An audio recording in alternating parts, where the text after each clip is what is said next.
Dövlətimizin başçısını və birinci xanımı Azərbaycanda Katolik kilsəsinin apostol prefekti yepiskop Vladimir Fekete qarşıladı.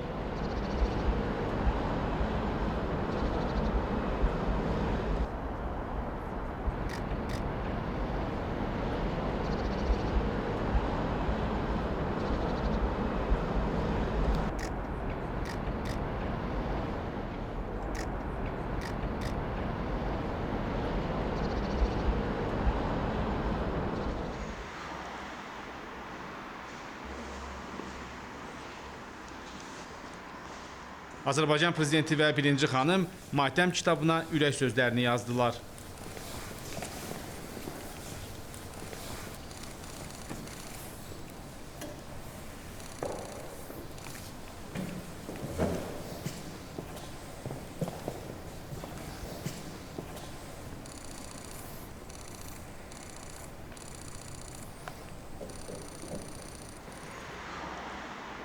Sonra dövlətimizin başçısı və birinci xanım Vladimir Fekete ilə söhbət etdilər.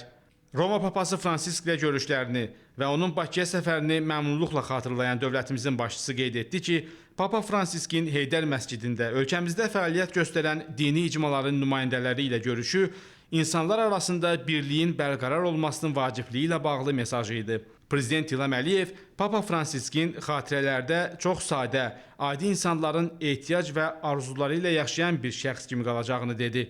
Birinci xanım Mehriban Əliyeva da öz növbəsində Papa Fransisk ilə görüşlərini məmnunluqla xatırladı.